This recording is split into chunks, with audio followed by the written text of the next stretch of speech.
detenidos en la cárcel de Santo Domingo de los Áchilas, la Comisión para el Diálogo Penitenciario y Pacificación emitió un comunicado en el que señala que exhortan a las autoridades a que revisen la política de traslados de los presos y que deberían tomar en cuenta el riesgo que esto puede provocarle al PPL o a quienes se encuentran en la cárcel de destino. Sobre la situación que se vive en las prisiones del país, vamos a conversar con Alfredo Narváez Matamoros, comisionado y vocero de la Comisión para el Diálogo Penitenciario y la Pacificación. Alfredo, buenos días y bienvenido a Contacto Directo. Muy buenos días, Lenin. Gracias por su invitación y contento de estar otra vez con usted y dirigirme a la ciudadanía. El 16 de marzo ustedes presentaron un informe de los primeros 3 meses de trabajo y allí señalaban un diagnóstico y sugerían también acciones concretas a las autoridades. Casi un mes después de emitido el informe, ¿alguna de esas sugerencias están ya en marcha? Sí, debo decir que sí. Y lo digo con alegría y beneplácito. De hecho, por ejemplo, todo lo que es la parte de la administración de los recintos penitenciarios con los nuevos administradores que se nombraron hace aproximadamente 2 meses y medio, una cosa así, hemos podido ver que coinciden muchísimo con la política que nosotros habíamos recomendado y aspiramos. Sin embargo, eso no ha sido suficiente, esas acciones que se han puesto en marcha no han sido suficientes para detener la violencia. Una de las principales tareas de la Comisión para el Diálogo Penitenciario y la Pacificación ha sido precisamente el buscar un acuerdo de paz entre los líderes de las principales bandas delictivas que se encuentran en prisión para evitar nuevas masacres. ¿Por qué no se han logrado estos acuerdos? ¿Cuáles son los obstáculos? Yo he dicho siempre que esta tregua era una tregua precaria. Lograr la paz no se ha conseguido. A través del diálogo y de mejorar condiciones de vida de las personas privadas de la libertad, lo que se ha logrado es tener un diálogo con ellos, una apertura de parte de ellos para poder recibirnos, poder palpar la realidad penitenciaria. Pero la paz, no. Un acuerdo implica escuchar al otro y ceder, de cierta manera, en lo que están solicitando. ¿Qué piden los líderes de las bandas delictivas? Y qué lástima tener que llegar a esta instancia de negociar con delincuentes. A ver, en primer lugar, debo decir que no se trata de una negociación en el sentido como se puede entender. Lo que se trata es de palpar una realidad. Vamos a lo de fondo. ¿Cuál es el fin último de una encarcelación? La rehabilitación del detenido. Y la reinserción en la sociedad. Así es. Eso se logra ¿cómo? Con dignidad y humanidad. Y eso cuando nosotros llegamos en diciembre no existía. ¿Hoy ya existe? Hoy han mejorado muchísimo esas condiciones. Pero hay otra situación que no debería haber existido, así como el trato indigno, como la falta de rehabilitación, como el nulo trabajo para la reinserción social. Hay otras cosas que tampoco debieron haber existido nunca, como el ingreso de armas, de droga, de mujeres, de comida, de dinero, de equipos de comunicación. Totalmente de acuerdo. Y eso sí se mantiene también. Totalmente de acuerdo con usted. Siempre digo, la paz es la tranquilidad en el orden. Esta frase no es mía, esta frase es de un sabio, San Agustín de Hipona. La paz es la tranquilidad en el orden. ¿Pertenece al orden de ser que en un recinto penitenciario existan armas en propiedad de los privados de la libertad? Por supuesto que no. ¿Pertenece al orden de ser de un recinto penitenciario de que exista corrupción y se pague por visitas, por una comida decente, etcétera, etcétera, etcétera? Por supuesto que no. Eso hay que cambiar, pero no se puede cambiar con una simple decisión. Tiene que ser un proceso ¿cierto? Que hay corrupción. Por supuesto que hay corrupción, porque las armas no entran solas. Ustedes lo identifican en el informe. Allí señalan que hay policías que son el brazo derecho de quienes supervisan lo que pasa en la penitenciaría y que aparentemente protegen a los líderes de las organizaciones criminales. Ese informe lo entregaron ustedes a las autoridades hace 3 semanas, casi 4. ¿Y qué es lo que ellos han hecho? ¿Han tomado alguna medida? Porque sí, la corrupción no cambia de un día para otro, pero hay que tomar acciones para ir corrigiéndolo. En este punto, ¿qué acciones han tomado? Sabemos y conocemos que se han tomado sanciones administrativas para ciertas personas y trabajadores penitenciarios que cometían actos ilícitos y de corrupción, que se los ha cesado, que se los ha enviado a otra parte, pero no conocemos todavía de que se haya iniciado procesos de tipo penal, porque para poder hacer eso usted necesita identificar con nombre, apellido, hechos y pruebas un acto de corrupción. Estamos apostando a que estas nuevas autoridades que han dado muestras palpables de que quieren un cambio en el régimen penitenciario, lo logren hacer.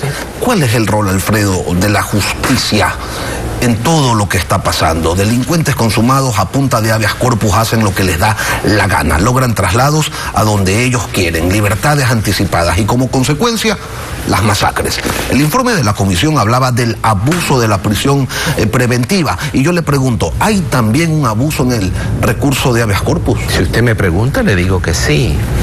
Mire, esta comunicación oficial donde nosotros claramente decimos que se deben de realizar los traslados con mayor prudencia frente a posibles riesgos tanto para las personas trasladadas como para los que ya estaban en esos centros. Esto se podía haber evitado. Conversando con un alto oficial funcionario del SNAI me decía, pero estos traslados fueron ordenados por habeas corpus. Nosotros teníamos que acatarlo, so pena de desacato, que es un delito. Entonces, definitivamente, a ver, una de las cosas que nosotros estamos sugiriendo, y lo vamos a hacer en el informe final de manera contundente, es que exista una interrelación entre las diferentes instituciones y poderes del Estado para manejar esto. Alfredo, pero uno no puede desacatar una orden que es ilegítima y resulta que la Corte Constitucional ha sido bastante clara en el momento de señalar que no se le puede conceder un habeas corpus a alguien que ha cometido un delito que cause conmoción social, y asesinar a alguien, liderar una banda de narcotraficantes son delitos que conmocionan a la sociedad. Entonces, es una orden ilegítima, así provenga de un juez, y la policía no debería acatarla. Yo creo que eso es lo que tenemos que arreglar ahora. Esto no puede volverse a repetir. Este de aquí es un llamado de atención enorme. No se le puede achacar a una sola institución todo el problema penitenciario. Es un problema global. También, como usted dice, incluye a la función judicial, pero también incluye a la sociedad civil. Sin duda. ¿Por qué? Porque hemos mirado para otro lado en vez de mirar el problema. Lo que pasa en los recintos penitenciarios es reflejo de lo que pasa en nuestra sociedad. Usted conoce perfectamente como periodista que es que la corrupción es un problema nacional en la empresa privada, en el diario vivir de las personas, en la función pública. Cuando usted viola el derecho de una persona para conseguir un beneficio, no necesariamente económico, estamos hablando de corrupción. Y eso tenemos que cambiar en la mentalidad de nuestro país. Ahora, Alfredo, el informe de la Comisión Interamericana de Derechos Humanos, que visitó también algunas prisiones, desarrolló un trabajo en el país luego de una masacre justamente, determinó que el hacinamiento contribuía a la violencia. Ustedes también lo recogen en su informe y señalan la Comisión Interamericana que de manera urgente se debía disponer que nadie más ingrese a la penitenciaría del Litoral porque esa prisión ya no daba más, está sobrepasada, rebasada. ¿Se ha hecho algo sobre esto? Y a propósito de la pregunta, la directora de Human Rights Watch para las Américas ha señalado que si no se reduce la población carcelaria, la violencia va a continuar. ¿Coincide usted con este criterio? Por supuesto que sí. Hay hacinamiento y el hacinamiento provoca violencia. Eso es lógico que pase esto, ¿no? De hecho, estamos en conocimiento de que el gobierno nacional pretende bajar el número de personas detenidas a través de los indultos. Ya ha hecho una primera parte, usted lo conoce. Pero obviamente eso tiene que ser otorgado de una manera justa, correcta, equitativa. Por ejemplo, una persona que tiene una enfermedad grave, una persona que es una persona adulta mayor, con escasa movilidad, no tiene por qué estar en un centro penitenciario. Otra cosa más, hay medidas a la encarcelación que son alternativas. Por ejemplo, usted no puede meter preso, no debería meter preso a una persona por un delito de tráfico. Nadie sale a matar con su vehículo normalmente. O debería existir en todo caso prisiones adecuadas para ello, y no poner juntos a personas que cometieron una contravención, que deben una pensión de alimentos, que han cometido una estafa con asesinos, con narcotraficantes. Hay que cambiar. Todo eso hay que cambiar. ¿Pero cuándo? Ya se están haciendo cosas, pero es un proceso largo. Pero ya están los terrenos, ya está determinado dónde se van a construir esas nuevas prisiones. No. El tema de los indultos llegan a cuentagotas mientras se generan encarcelamientos a chorros. ¿Por qué? Hagamos un ejercicio. Por día la policía detiene a 5 delincuentes. Cada día, siendo conservador, por semana son 25. Al mes 100. Al año 1200. ¿Dónde entran si las cárceles ya no dan más? Pero eso no es todo el problema. Yo coincido con usted. Pero eso no es todo el problema. El problema es por qué entran tantas personas a la cárcel. Vamos a la raíz del asunto. Por el abuso de la prisión preventiva. Por el abuso de la prisión preventiva. Pero además, más profundo, por una sociedad que es inequitativa. Por una sociedad que no da opciones de desarrollo.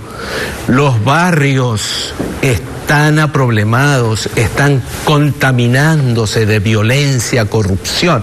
¿Por qué? Porque los jóvenes no tienen posibilidades de un estudio de calidad, de un trabajo digno que permita sostener a sus familias.